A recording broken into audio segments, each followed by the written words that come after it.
दोस्तों, ऊर्जा का एक ऐसा इकलौता स्रोत सूरज सौर मंडल के केंद्र में स्थित एक तारा, उसके चारों तरफ पृथ्वी और सौर मंडल के अन्य अवयव घूमते हैं। सूर्य हमारे सौर मंडल का सबसे बड़ा पिंड है और उसका व्यास लगभग 13,90,000 किलोमीटर है, जो पृथ्वी से लगभग 109 गुना अधिक है।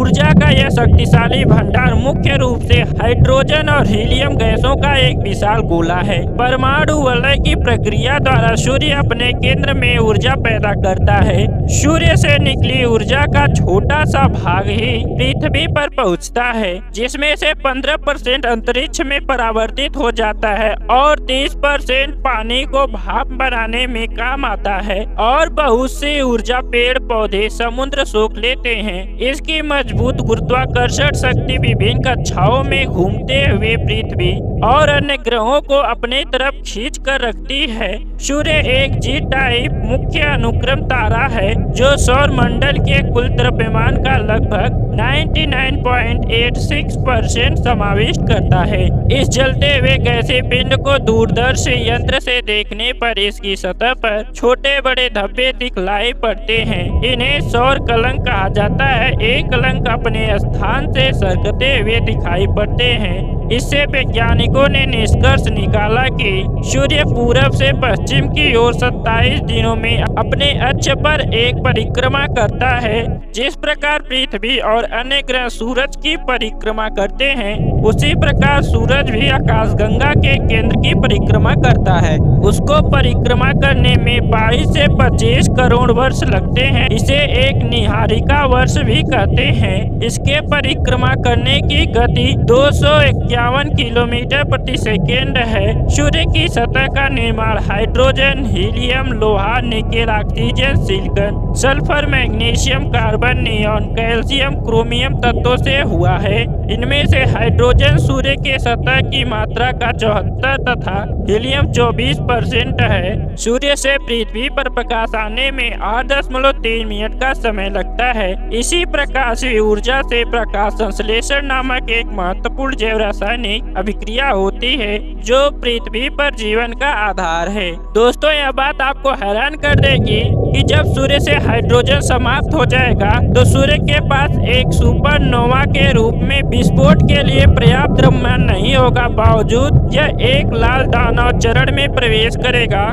सूर्य का तकरीबन 5.4 अरब साल में एक लाल दानव बनने का पूर्वानुमान है। यह आकलन हुआ है कि सूर्य संभवतः पृथ्वी समेत सौर मंडल के आंतरिक ग्रहों की वर्तमान कक्षाओं को निगल जाने जितना बड़ा हो जाएगा। वर्तमान में सूर्य का आकार भविष्य में अपने लाल दानव चरण के दौरान अपने अनुमानित आकार की तुलना में इससे पहले कि यह एक लाल दानव बनता है, सूर्य की चमक लगभग दोगुनी हो जाएगी और पृथ्वी शुक्र जितना आज है उससे भी अधिक गर्म हो जाएगी। एक बार कोर हाइड्रोजन समाप्त हुई, सूर्य का उपदानव चरण में विस्तार होगा और करीब आधे अरब वर्षों उपरांत आकार में धीरे धीरे दोगुना जाएगा। उसके बाद यह आज की तुलना में 200 गुना बढ़ा तथा दसियों हजार गुना और अधिक चमकदार होने तक आगामी करीब आधे अरब वर्षों से ज्यादा तक और अधिक तेजी से फैलेगा। यह लाल दानव शाखा का वह चरण है जहाँ पर सूर्य करीब 1 अरब वर्ष बिता चुका होगा और अपने द्रव्यमान का 1/3 के आसपास गंवा चुका होगा। सूर्य के पास अब केवल कुछ लाख साल बचे हैं, पर वे बेहद प्रसंगपूर्ण हैं। प्रथम कोर हीलियम 14 में प्रचंडता पूर्वक सुलगता है और सूर्य चमक के 50 गुने के साथ आज की तुलना में थोड़े कम तापमान के साथ अपने हाल के आकार में 10 गुने के आसपास तक वापस सिकुड़ जाता है।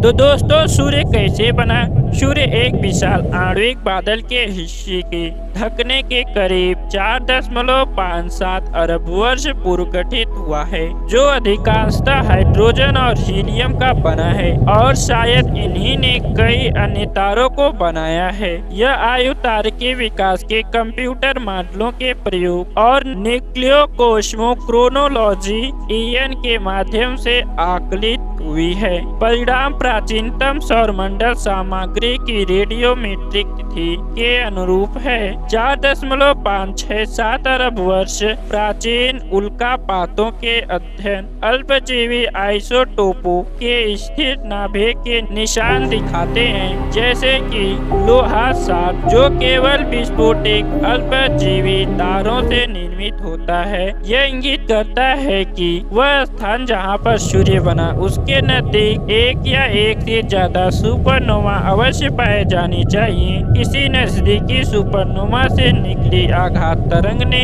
आणविक बादल के भीतर भी गैसों के संपीड़ित कर सूर्य के निर्माण को शुरू किया होगा तथा कुछ क्षेत्र अपने स्वयं के गुरुत्वाकर्षण के अधीन ढकने से बने होंगे। जैसे ही बादल का कोई टुकड़ा ढाकोड़ी गति के संरक्षण के कारण यह भी घूमना शुरू हुआ, बढ़ते दबाव के साथ गर्म होने लगा। बहुत बड़ी द्रव्य राशि केंद्र में केंद्रित हुई, जबकि शेष बाहर की ओर झपटकर एक डिस्क में तब्दील हुई, जिनसे ग्रह व अन्य सौरमंडलीय निकाय बने। बादल के कोर के भीतर के गुरुत्व दाब ने अत्यधिक ऊष्मा उत्पन्न की, वैसे ही डिस्क के आसपास से और अधिक गैस जुड़ती हुई नाभिकीय संलयन को सक्रिय किया।